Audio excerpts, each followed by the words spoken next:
நடிகை நயன்தாராவை audio launch கூப்பிட்டு வரது என்னால் முடியாது, என்னால் அதை அஃபோர்டும் பண்ண முடியாது சார். எங்களுக்கே படபடன்னு இருக்கு sir. Oh my God,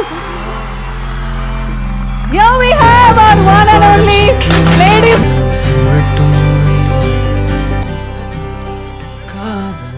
Thank you ma'am ஒரு வணக்கமாக சொல்லுங்க மேம். டேய் நானும் தான்டா.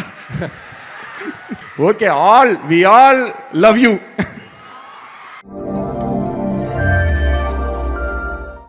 ஒரு நாள் பிரதீப் பிரதருக்கு வந்து நான் மெசேஜ் பண்ணேன், இந்த மாதிரி நான் உங்ககிட்ட உங்களை மீட் பண்ணணும் பிரதர், நான் கதை சொல்லணும் பிரதர்னு சொன்னேன். ஓகே அப்படின்னு சொன்னார்.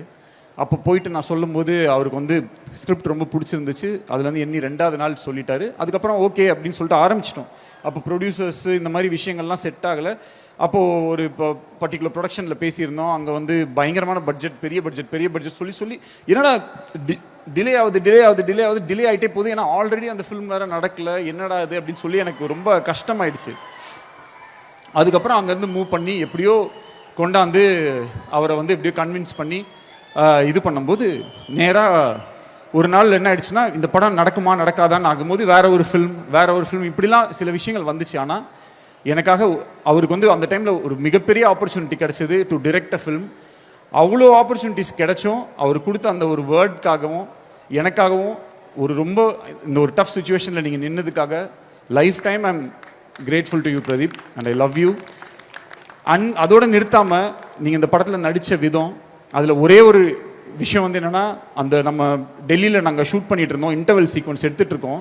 ரொம்ப முக்கியமான சீக்வன்ஸ், பயங்கர எமோஷனல் சீக்வன்ஸ், அவர் படுத்து அழுது பயங்கரமாக நடிக்க வேண்டிய சீக்வன்ஸ். அந்த சீக்வன்ஸ் அந்த எடுத்துகிட்டு இருக்கும்போது எங்களுக்கு அங்கே சுற்றி வந்து என்னென்னா ஃபுல்லாக டெல்லி அவங்க ஆளுங்கெல்லாம் வந்து பயங்கரமாக அடுத்த ஆளுங்க வந்துட்டாங்க, அங்கே வேறு செட்டு போடுறதுக்கு வந்துட்டாங்க. அவங்கெல்லாம் கத்துறாங்க, சண்டை போடுறாங்க. அப்போ இந்த திவ்ஸ் இங்கே என் டீம் எல்லாம் போய் அங்கே சண்டை போட்டுட்டு இருக்காங்க. பயங்கரமாக ப்ளீஸ் சார்னு கெஞ்சுறாங்க. இவங்க காலெல்லாம் விழுறாங்க. அந்த அளவுக்கு அங்கே ஒரு இது போயிட்டு இருக்கு. இங்கே வந்து நான் கேமரா வச்சு நான் எடுன்னு சொல்கிறேன். அங்கே இடத்துல வேற எந்த ஆக்டராக இருந்தாலும் எனக்கு கொஞ்சம் இல்லை, எனக்கு கான்சென்ட்ரேட் பண்ணணும், இல்லை இப்படி இருக்கு அப்படி இருக்குன்னு சொல்லுவாங்க. ஆனால் அந்த சுச்சுவேஷனை பயங்கரமாக புரிஞ்சுக்கிட்டு அத்தனை டேக்ஸ் அவர் நடிச்சாரு. அவர் திருப்பி அவர் பண்ணிட்டு இருந்த ப்ரோ பண்ணிடலாம் ப்ரோ. அந்த இடத்துல பிரதீப் வந்து நாட் ஜஸ்ட் அ ஹீரோ, அந்த இடத்துல ஒரு டிரெக்டரா என்னோட பெயினோ அந்த இடத்துக்கு நம்ம என்ன கஷ்டப்பட்டுருப்போன்றதை இது பண்ணி அவர் நடித்த விதம், அந்த சீக்வன்ஸ் நான் இப்போ வரைக்கும் நான் அந்த இன்டர்வல் சீக்வன்ஸை நான் வந்து பார்க்கும்போது எல்லாமே எவ்ரி டைம் எனக்கு ஞாபகம் வரதெல்லாம், இந்த மனுஷன் வந்து அந்த இப்படி ஒரு சுச்சுவேஷனில் இப்படி ஒரு நடிப்பை கொடுத்துருக்கானா, இவன் என்ன எப்படிப்பட்ட சுச்சுவேஷனில் வேணாலும் என்ன மாதிரி ஒரு நடிப்பு வேணாலும் கொடுக்க முடியும். He is a gifted, very gifted, blessed and a highly talented writer, director and an actor. He is the best. எனக்கு தெரிஞ்சு நிறையா ஹெல்ப் எடுத்திருக்கேன் நான் பிரதீப் கிட்ட இருந்து.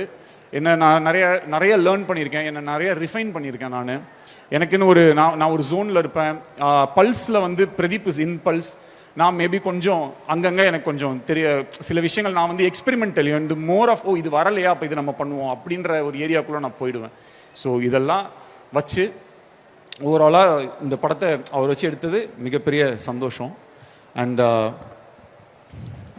அனி சார், அனிருத், அனி ப்ரோ, எனக்கு என்ன ஒரே ஒரு விஷயம்னா, நான் எப்போ ஏதாவது எமோஷ்னலாக பேசிடுவேன், ஏதாவது பேசிடுவேன்றதுலேயே அவர் பயந்து நான் எப்போ காம்ப்ளிமெண்ட் கொடுத்தாலுமே அதை அவர் எடுத்துக்க மாட்டார். பட் அவர் அப்படி இருந்தாலும் நான் அதை வந்து பெருசாக கண்டுக்க மாட்டேன், நான் சொல்கிறத சொல்லிடுவேன். ஒரு வாட்டி நானும் ரவுடிதானோட என்ஆர்டி இஷ்யூ இது எனக்கு வந்து பாண்டிச்சேரியில் இந்த படம் எடுக்கணுன்றது என்னுடைய ஆசை. ஆனால் அன்றைக்கி டேட்டில் பாண்டிச்சேரிக்கு போய் ஒரு 4-5 நாள் ஸ்பெண்ட் பண்ணுறது கூட என்கிட்ட வந்து காசு இல்லை. அப்போ அன்னிக்கிட்ட தான் நான் சொன்னேன், தலை நான் வந்து இந்த மாதிரி பாண்டி போகிறேன், போயிட்டு இந்த கதையை மட்டும் நான் ப்ரிப்பேர் பண்ணிட்டு வந்துடுறேன் அப்படின்னு நான் சொன்னேன். சொல்லிவிட்டு அப்போ ஆக்சுவலாக எவ்வளோ 200-250 ருபீஸ் இருந்தது பஸ்ஸில் போகிறதுக்கு வச்சுருந்தேன், அவ்வளோதான் இருந்துச்சு. அப்போது நான் போயிட்டேன் பஸ்ஸில் போயிட்டேன். அப்போது எனக்கு வந்து ஒரே மெசேஜ் மட்டும் அனுப்புகிறாரு, இந்த மாதிரி விக்கி inside your bag 50K I have kept அப்படின்னு சொல்லி அனுப்பிச்சாரு. அனி உங்களுக்கு ஞாபகம் இருக்கான்னு, அன்றைக்கி வந்து 50,000 ரூபாய் பணத்தை எனக்கே தெரியாமல் என் பேக்கில் வந்து வச்சுட்டாரு. அப்போது அந்த பஸ்ஸு எல்லாம் போயிட்டு இருக்கும்போது அந்த பஸ்ஸு கம்பி ஃபுல்லாக வந்து என் டிஎஸ் இருந்துச்சு. என்னால் அந்த மொமெண்ட்டை லைஃப்பில் மறக்க முடியாது. அவரோட மியூசிக் மட்டும் கிடையாது, எனக்கு அனி ஆஸ் அ பர்சன் வந்து எனக்கு ஒரு பெரிய கிஃப்ட். அதுக்கப்புறம் அந்த work music I am so fortunate. எவ்வளோ டிரெக்டர்ஸ், எவ்வளோ ஹீரோஸ் அவரோட வந்து ஒர்க் பண்ணணுன்றது அவங்களுடைய ட்ரீமாக இருக்கும்போது, ஆனால் எனக்கு வந்து அந்த ஆப்பர்ச்சுனிட்டி எவ்ரி டைம் வந்து கிடைக்குது அப்படின்றது எனக்கு ஒரு பெரிய சந்தோஷம். தேங்க்யூ அனி, thank you for this. So yeah, இப்போ இது எல்லாமே ஓகே. இப்போ இந்த படத்தில் அப்பப்போ ப்ரொடியூசர் நயன்தாரான்னு வந்துட்டே இருக்கு. நாங்கள் மலேசியாவுக்கு ஷூட்டிங் போனோம். அங்கே எல்லாமே ரெடி, எல்லாமே நான் பை குட்வில்ல நம்ம பேசியாச்சு. ஆனால் அங்கே இப்போ போகிறதுக்கு சில அட்வான்ஸஸ் சிலதான் பே பண்ணணும். அப்போது மார்க்கெட் வந்து கிராஷ், டோட்டலாக ஓடிடி மார்க்கெட்டுன்றது கிராஷ் ஆயிடுச்சு. ஸோ ஓவரால் பட்ஜெட்டை ரீஒர்க் பண்ணணும்னு சொல்கிறாங்க. சொல்லும்போது நம்ம ட்ரீம் வச்சுருப்போம் இல்லையா, இவங்க தான் இந்த படத்தை நடிக்கணும், இவங்க தான் இந்த படத்தை எடுக்கணும் அப்படின்றது நம்மளுடைய ட்ரீம். அப்போது திடீர்னு அந்த விஷயம் எல்லாத்தையும் நீ கட் பண்ணுங்கன்னா எனக்கு வந்து இந்த படத்தில் ஒரு ஃப்ரேமை கூட நான் நினச்ச மாதிரி எடுக்காமல் நான் போக மாட்டேன்றதுல நான் உறுதி ஆயிட்டேன். அப்போ எனக்கு என்ன பண்ணணும்னு தெரியல, ஷூட்டிங் எப்படியே நடந்தே ஆகணும்னு நான் இருந்தேன். அப்போ குபேர் கிட்ட தான் சொன்னேன் என்ன பண்ணது, இல்லை வரல, இந்த ஷூட்டிங் இந்த ஸ்கெடியூல் தள்ளி தான் பண்ணணும் அப்படின்ற மாதிரி அவரும் சொல்லிட்டாரு. ஸோ என்ன பண்ணணும்னு எனக்கு தெரியல. அப்புறம் சரி நடக்காதுன்ற மாதிரி இருந்து திடீர்னு ஓகே டிக்கெட் போட்டாச்சு, போயிடலான்னொடனே மலேசியாவுக்கு போயிட்டோம். மலேசியாவில் போய் ஷூட்டிங் நடந்துருச்சு. மலேசியாவில் இருக்கும்போது தான் எனக்கு வந்து தெரியும் அந்த பணம் வந்து மூக்குத்தி அம்மன் படத்துக்கு வந்து வாங்கின அட்வான்ஸை வந்து போட்டு அந்த ஷூட்டிங் வந்து நடந்துச்சு. அந்த மாதிரி ஒரு ஒய்ஃப் அண்ட் ஒரு சப்போர்ட். ஒய்ஃப்னா ஆக்சுவலாக நயன்தாராக்கு வந்து இந்த ஆடியோ லான்ச் இந்த மாதிரி விஷயங்கள்லாம் அவங்க வரமாட்டாங்க. இந்த மாதிரி ஒரு விஷயம் எல்லாமே இருக்குது. பட் இந்த ஆடியோ லான்ச்சை வந்து இங்கே உட்காந்து 2 நாளைக்கு முன்னாடி இங்கே வந்து கண்டக்ட்லாம் பண்ணி எல்லாமே பண்ணி இந்த அளவுக்கு இதை வந்து செட் பண்ணி இப்போ வந்து ஏதோ எங்கே உட்காந்துட்டு இருக்காங்கன்னு தெரில. ஆக்சுவலாக ஏதோ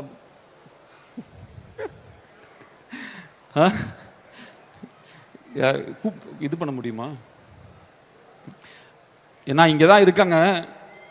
இங்கே இருக்காங்களா சார்? ஏன்னா இல்லை இங்கே தான் எனக்கு இது என்ன இஃப் பாசிபிள் யாராவது ஒரு குபேர் யாராவது ஒருத்தர் கூப்பிட்டு வர முடியுமா ப்ளீஸ் எனக்காக? Oh my God.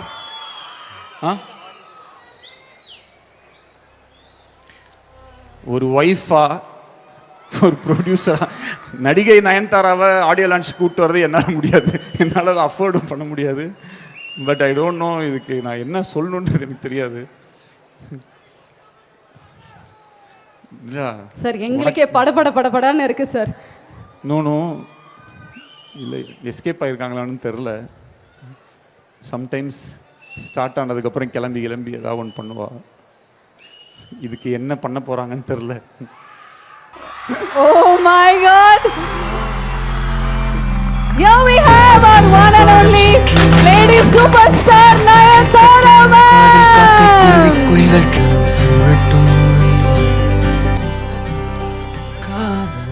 Thank you. Ma'am ஒரு வணக்கமாக சொல்லுங்க மேம். சார் சொன்ன மாதிரி ஒரு ப்ரொடியூசராவோ ஒரு நடிகையாவோ இங்க வரல, அவரோட மனைவியா சப்போர்ட் பண்றதுக்காக நம்மளுடைய lady super star Nayanthara ma'am இன்னைக்கு இங்க வந்திருக்காங்க. Thank you ma'am, thank you. டேய் நானும் தான்டா. Okay, we all love you. இந்த படம் டேக் ஆஃபே ஆயிருக்காது. அன்னைக்கு வந்து லலித் சார் வந்து இந்த படத்தை ஆரம்பித்து வைக்கலன்னா இந்த படம் நடந்திருக்காது.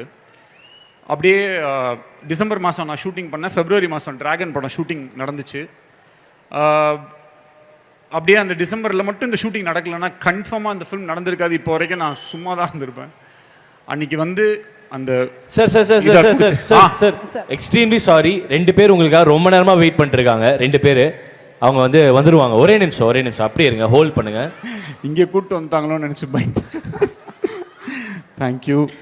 என்ன சொல்கிறேன்னா அன்னைக்கு மட்டும் லலித் சார் இந்த படத்தை ஸ்டார்ட் பண்ணல, இந்த படத்தை ஆரம்பித்து வைக்கல அப்படின்னா அவருக்குமே ரொம்ப கஷ்டம்தான். இந்த ஃபில்மை வந்து இந்த அளவுக்கு எடுத்துகிட்டு வந்து ரொம்ப கஷ்டம். ஆனாலும் இன்னைக்கு இந்த படம் ரிலீஸ் ஆகுது, நல்ல விதமாக ரிலீஸ் ஆகுதுன்னா அவருக்கு வந்து என்றைக்குமே நான் வந்து நன்றி கடன் பட்டிருக்கேன். Thank you Lalith sir. Ravivarman sir, Muthuraj sir, எனக்காக நீங்கள் எல்லாமே எனக்கு ஆக்சுவலாக இன்றைக்கி சவுண்டே கேட்கல, சாரி லேட் ஆகிடுச்சு. ஆனால் எனக்காக ஒரே ஒரு விஷயம் மட்டும் பண்ணுங்கள். நான் Ravivarman sir and Muthuraj sir இவங்க 2 பேரும் வந்து இந்த இண்டஸ்ட்ரியோட ஒரு பொக்கிஷம் மாதிரி. அவங்களுக்காக ஒரே ஒரு வாட்டி நீங்கள் எல்லாருமே கிளாப் பண்ணிங்கன்னா நான் ரொம்ப சந்தோஷப்படுவேன். முத்துராஜ் சார்லாம் அமெரிக்காவில் இருந்திருந்தாருன்னா இன்னைக்கு ஒரு 4-5 ஆஸ்கார் அவார்டை வாங்கி வீட்டில் வச்சுருந்துருப்பாரு. ரவி சார் வந்து ஆல்ரெடி ஆஸ்கார் ஜூரியில் இருக்காரு. அவர்லாம் வந்து ஹாலிவுட்டில் ஒர்க் பண்ணியிருந்தாருன்னா அவரும் ஒரு 10 ஆஸ்கார் அவார்டை வாங்கி வச்சிருப்பாரு. இவங்க 2 பேரும் இல்லைன்னா இந்த ஃபிலிமில் இருக்கிற ஒரு ஃப்ரேமை கூட எனக்கு எப்படி எடுக்கணும்னு சத்தியமாக தெரியாது. எனக்கு தெரிஞ்சதெல்லாம் சொல்ல மட்டும்தான் தெரியும். இது மாதிரி அப்படின்னு எனக்கு சொல்ல மட்டும்தான் தெரியும். அதை மட்டும்தான் நான் சொன்னேன். அதை இந்த 2 ஜீனியஸ் லெஜண்ட்ஸுமே வந்து சேர்ந்து எடுத்துட்டாங்க. ரவி சார் வந்து அங்கே 5th ரீல் 6th ரீலோட டிஐயை கரெக்ட் பண்ணிட்டு இருக்காரு. அவருடைய ஒர்க்கில் ஒரு ஃபோக்கஸ்டாக இருக்கனால அவரால் இன்னைக்கு வர முடியல. பட் அவர் இல்லைனாலும் அவருக்கு வந்து மிகப்பெரிய நன்றி, ரொம்ப தேங்க்ஸ். அவரோட ஒர்க் பண்ணது வந்து என் life time memory and experience. அவரோட ஷூட்டிங் ஆட் ஷூட்டிங் பண்ணும்போது நான் போய் பார்ப்பேன் இந்த மனுஷன் எப்படி வந்து பண்ணுறாருன்னு சொல்லிட்டு I really want to learn and I really learned a lot. அண்ட் லைஃப்பில் இந்த மாதிரி ஒரு விஷுவல், இந்த மாதிரி ஒரு கிராண்டியர் வச்சு எனக்கு ஒரு ஃபிலிம் பண்ணணும். இந்த மாதிரி